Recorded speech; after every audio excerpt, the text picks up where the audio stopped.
1928년 5월 25일 뉴욕 월드신문에 작은 광고가 올라옵니다. 18세 청년, 농촌 일자리를 구합니다. 에드워드 버드 15번가 서쪽 406번지. 에드워드 버드는 모험심이 강한 18세 소년입니다. 그의 집은 아버지와 어머니, 어린 동생 4명과 함께 뉴욕의 낡아빠진 아파트에서 살고 있고, 가족들이 처한 가난을 본인의 힘으로 극복하기 위해 일을 해야겠다고 결심합니다. 광고가 난 다음 주 월요일인 5월 28일, 에드워드의 집에서 그의 어머니인 델리아가 막내딸과 함께 한가로운 시간을 보내고 있을 때 깔끔한 옷차림의 노인이 찾아옵니다.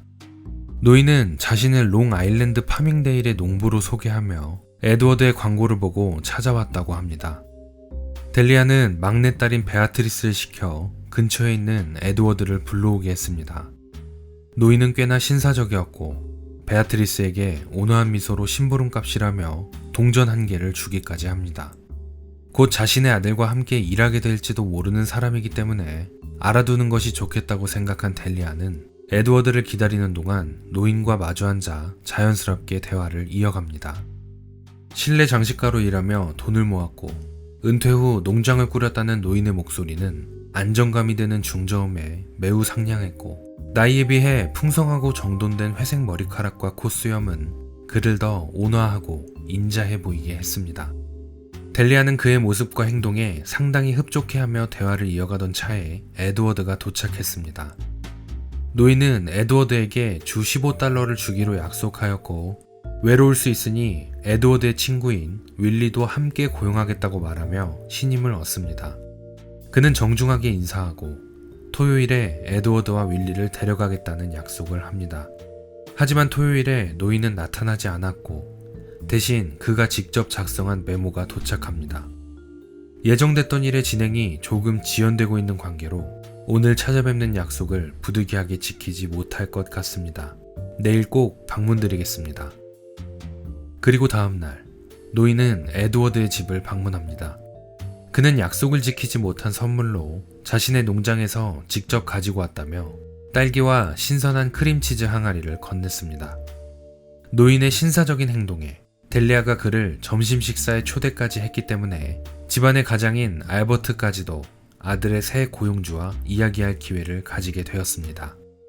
알버트는 늘 순종적인 분위기의 사람이었고 그는 구겨진 푸른 양복을 입은 노인의 행색에는 별로 신경 쓰지 않았습니다.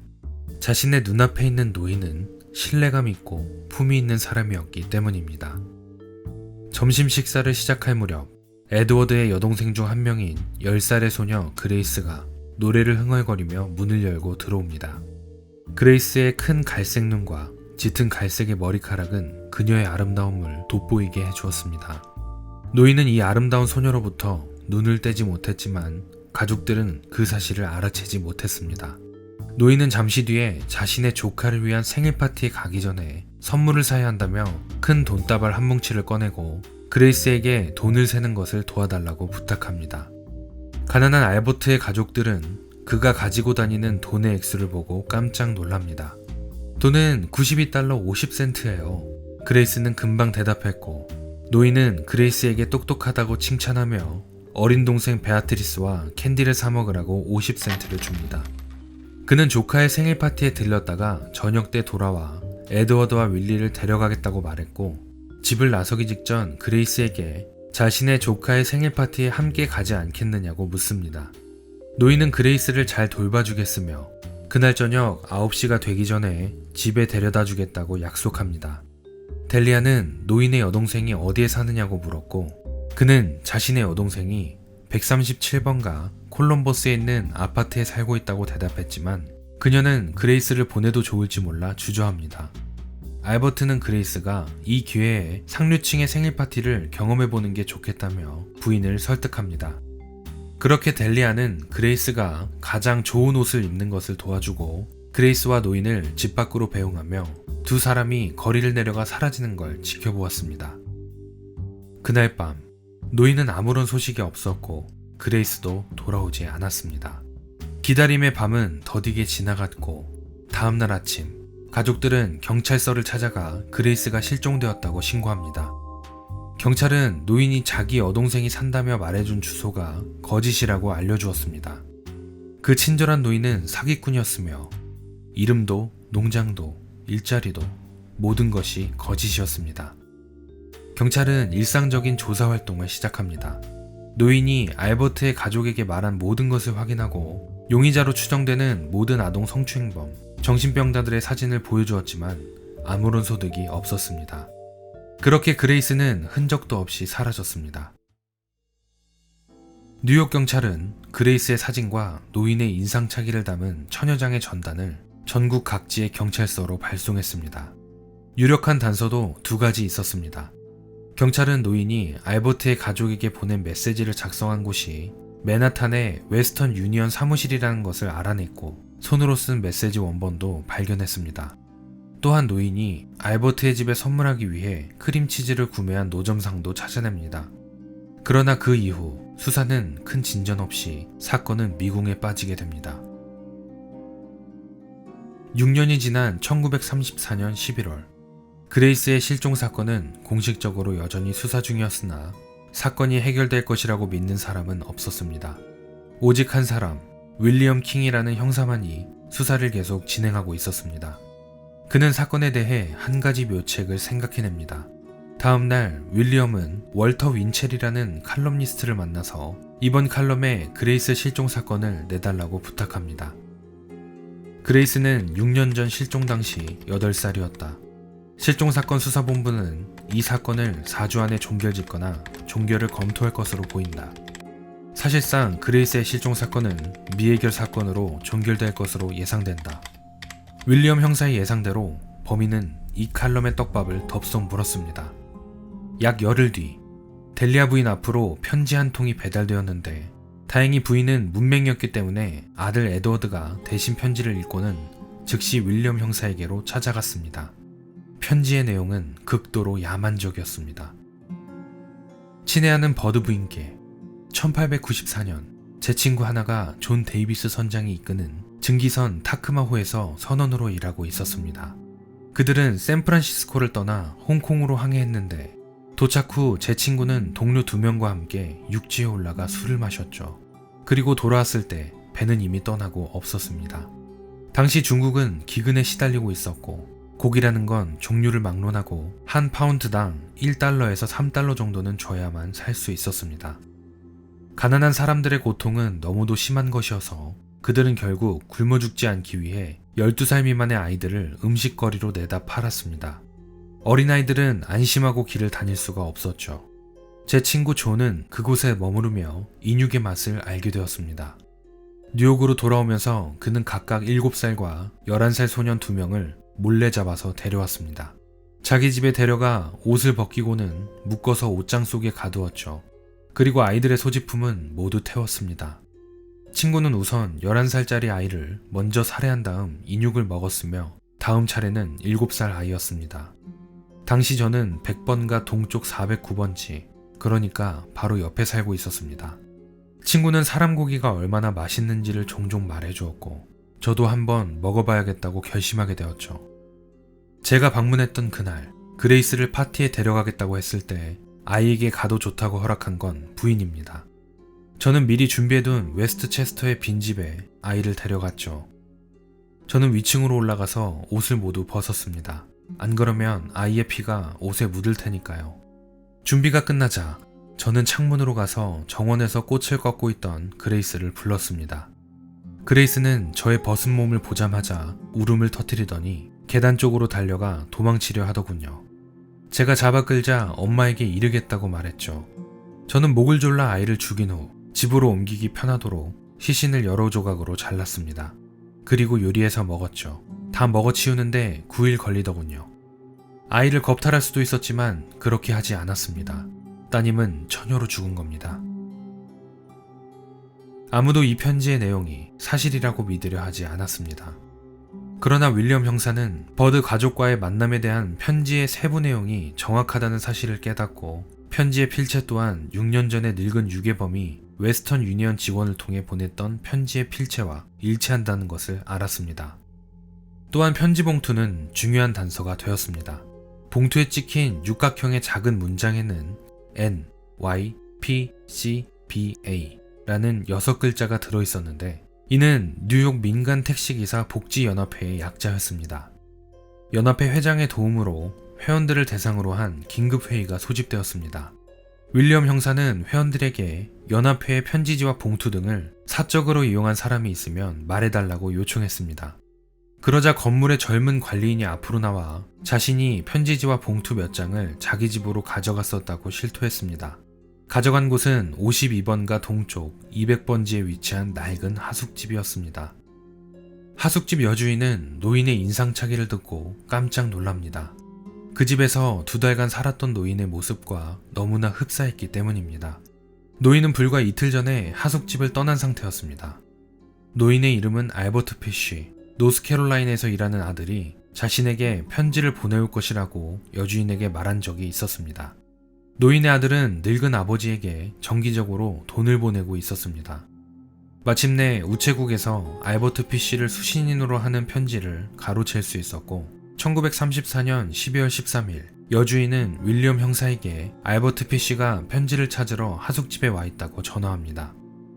윌리엄 형사가 문을 열고 들어섰을 때 노인은 차를 마시며 앉아 있었고 알버트 피쉬가 맞느냐고 묻자 고개를 끄덕였습니다. 순간 피쉬는 주머니에서 면도칼을 꺼내더니 앞으로 내밀며 위협했고 분노한 윌리엄 형사는 노인의 팔을 잡아 힘껏 비틀며 말합니다. 넌 이제 잡혔어.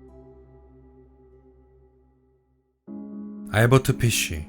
그는 1870년 5월 19일 워싱턴에서 태어났지만 아버지가 일찍 죽고 난 후 그의 어머니는 피쉬를 워싱턴에 있는 고아원으로 보냈습니다. 그곳에서 지내는 동안 채찍으로 무자비한 구타를 당하거나 사람들이 보는 앞에서 자위할 것을 강요당하는 등 폭력적인 환경에 노출되었습니다.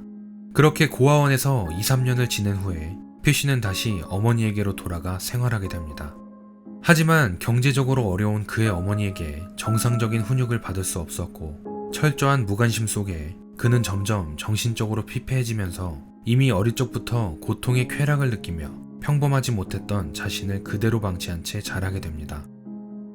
얼마 뒤 그는 체리나무에서 떨어져 머리에 심한 상처를 입었고 그 후 현기증과 두통을 경험했습니다. 이때의 사고가 그의 이상 성격을 형성하게 된 원인이라고 보는 전문가들도 있었습니다. 특히 어린아이의 경우에는 성인에 비해 두개골이 충격을 완화시켜주는 강도가 8분의 1밖에 되지 않기 때문에 이 추락으로 전두엽 피질이 손상되어 공격성이 높아졌을 것이라는 추측이었습니다.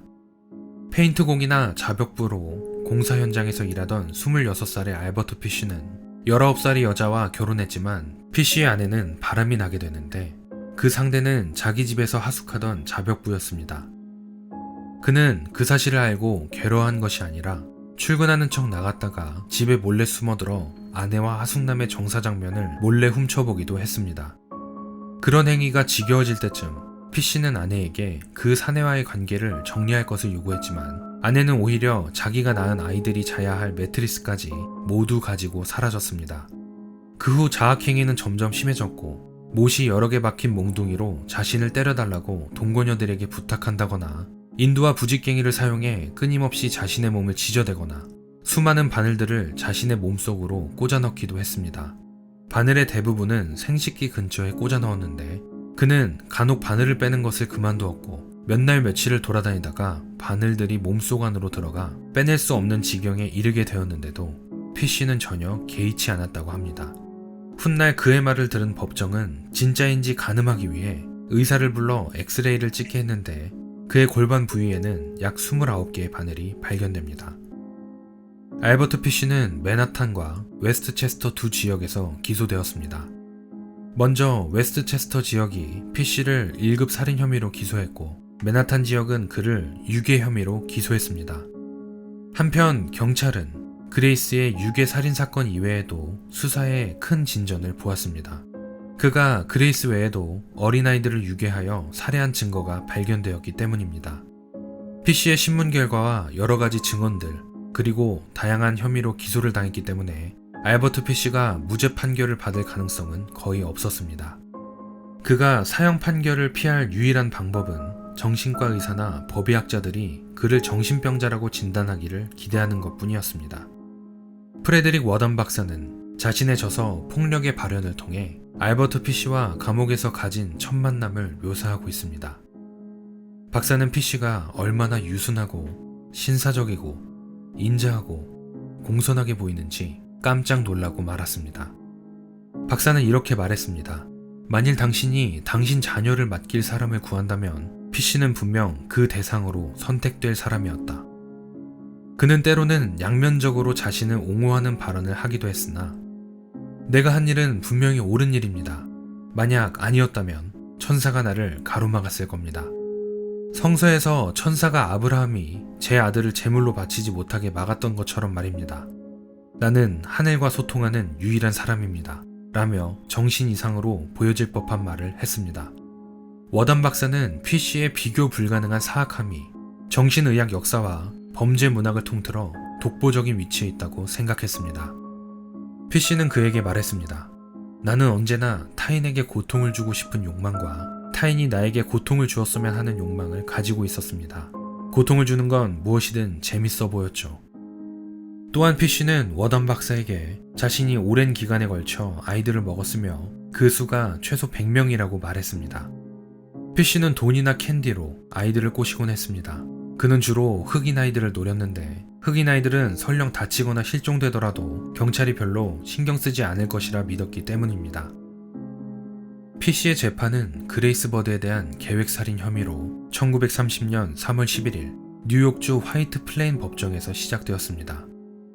검찰 측은 그에게 법적으로 정상이고 옳고 그름의 차이 및 자신의 행동이 지닌 본성과 특성을 알고 있으며 정신적 결함이 없고 나이에 비해 기억력도 뛰어난 반면 성적으로 비정상으로서 의학으로 볼 때 성도착자 내지는 성적 정신질환자이기 때문에 법적으로는 정상이고 마땅히 자신의 행동에 대해 책임을 져야 한다고 주장했습니다. 재판 3일째, 그레이스의 유해를 담은 상자가 법정에 증거로 제출되었고 피쉬는 재판 내내 완전히 무관심한 태도를 보였습니다. 딱 한 번 변호사에게 자신도 살고 싶다고 말한 적은 있는데 그 이유는 아직 신께서 시키신 일이 남아있기 때문이라고 말했습니다. 재판은 열흘간 지속되었고 1935년 3월 11일 월요일 배심원들은 유죄로 결론을 내리는데 1시간도 채 걸리지 않았습니다. 피쉬는 판결 결과에 만족하지 않았지만 전기의자로 처형된다는 점에 깊은 매력을 느꼈습니다. 그리고 판사에게 감사했습니다. 내게 마지막까지 새로운 고통을 맛볼 수 있는 기회를 준 판사님께 감사합니다. 이로써 나는 행복하게 죽는 몇 안 되는 사람 중 하나가 되는군요. 벌써 그날이 기다려지기까지 합니다. 감사합니다. 정말 감사합니다. 그리고 1936년 1월 16일 알버트 피쉬는 그토록 기다리던 전기의자로 처형되었습니다. 데일리 뉴스지에 기자는 이렇게 적었습니다.